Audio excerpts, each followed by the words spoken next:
machines until I got your ass. Now thousands of people can't make me hide my organs. Oh no, no. Hide my organs, hide my organs. No. And here it is, my connection.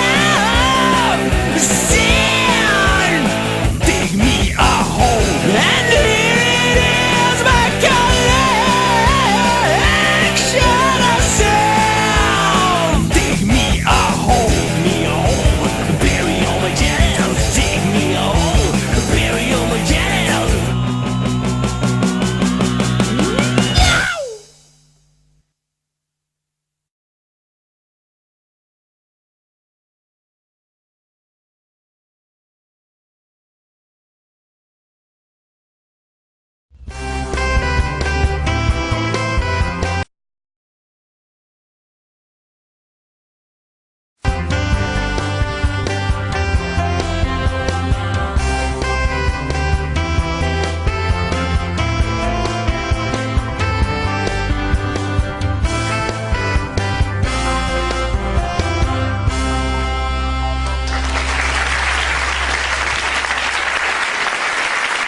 Good morning. I'm Nicky Campbell. Welcome to The Big Questions. Great to see you. Tomorrow, 3 Muslim terrorists will be sentenced for plotting to blow up 7 transatlantic planes. Who knows how many innocent people would have been killed? Our first big question, does Islam encourage violence? This MP says that Islamic extremism has a real problem with violent adherents. Christian groups think there's too much hanky-panky on our screens and it's corrupting young people. Our next big question, is there too much sex on TV? This Christian campaigner says it encourages casual sex amongst teenagers. And as the party conference season gets underway, has religion any place in politics? We're back at Ashton Park School in Bristol with a very lively and intelligent West Country audience waiting to play their part. And sitting on high this morning for you, we have got the Imam and member of the Muslim Council of Britain, Sheikh Ibrahim Mogra, Director of the Centre for Social Cohesion, Douglas Murray, and the novelist and religious commentator, Christina Adone.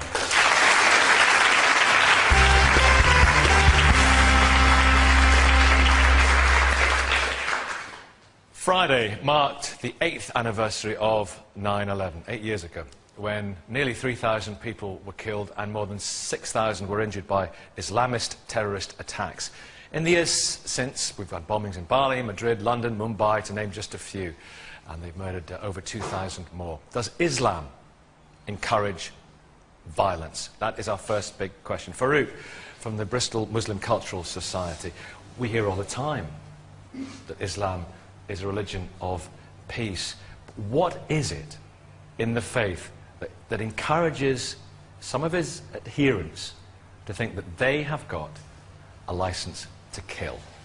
Nothing. It's ignorance. It's nothing to do with the faith at all. It's the fact that, you know, the West is in Muslim countries at the moment bombing the living daylights out of innocent people, and that is inspiring these people. It's giving them a cause. It's giving them a reason to rebel. So it's totally politics?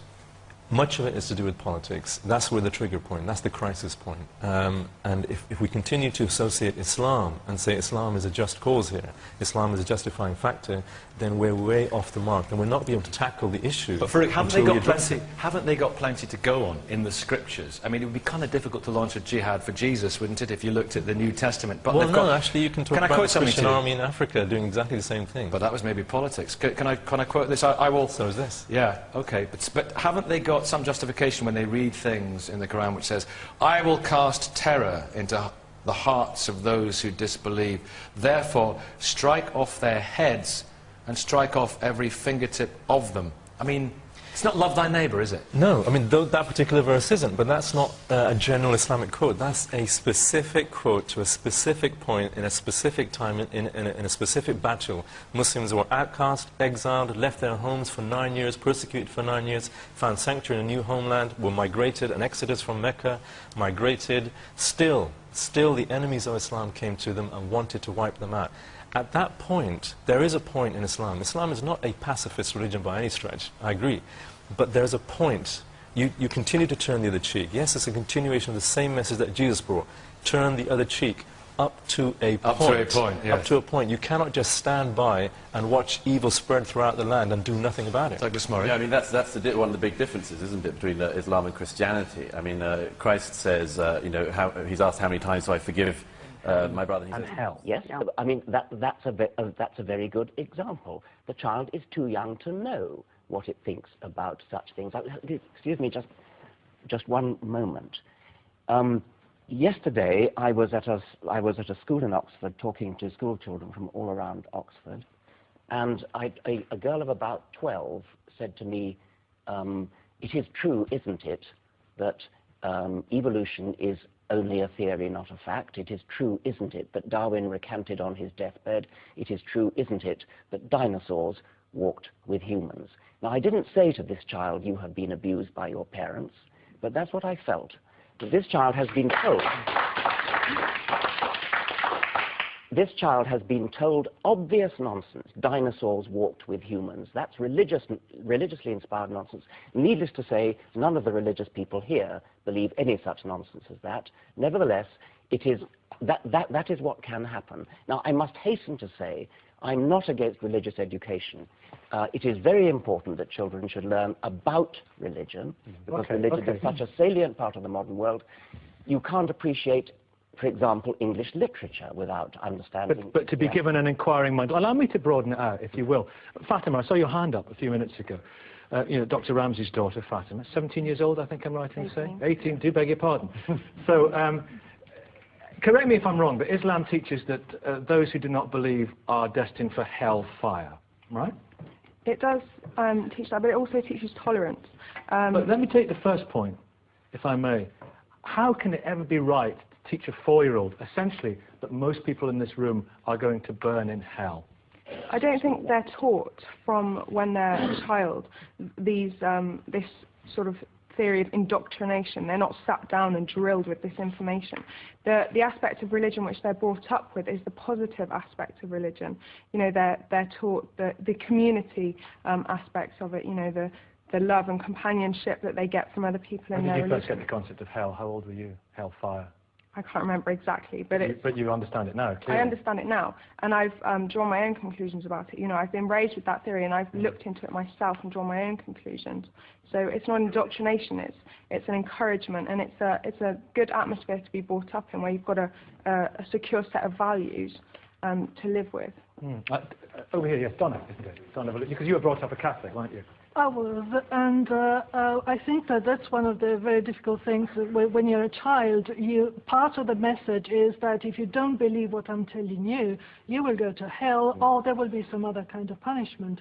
I remember when I was a child, and my father did not believe in God, I used to lie in bed at night, thinking that when we died, I would have never seen my father again, and that scared me very much. When my grandfather died in the Second World War, and I can understand whether he had been punished, my grandmother had been punished, or my mother had been punished by God, because they had died. The point is that there are a number of messages that are contradictory and difficult to grasp when you're a child. And to give another example, my 4-year-old niece one day came home in tears because soon before Christmas, their teacher in kindergarten decided to teach them that Christmas was coming and about baby Jesus. And she told the children that there was this child close to their heart who loved them very much, which sounds like a pretty harmless thought, except my sister was pregnant with a second child, and my niece, obviously children take things literally, Mummy has a baby in her tummy, I've just been told that I've got a child close to my heart. She freaked out and came home, got home in tears, saying, "Who is this child? I don't know him. Can you please take him out of my heart?" Okay. Well, you know, that's a matter of explanation, I guess. But Jonathan, isn't there is the danger here? We're right and everybody else is wrong. Our faith is good. Your faith is bad. You know? Yeah, I mean, I have 3 children. I'm a Christian. We bring them up being exposed to Christianity, but also realizing that this is what we believe, and other people believe something different. I agree, Richard's point about labeling. But at the same time, without stating the obvious, I find the argument a bit patronizing about saying that children can't understand, at a young age about faith. I had I guess you call it a spiritual experience at about 5 or 6 years old that I would still consider was, and I've had others since then. My views have changed.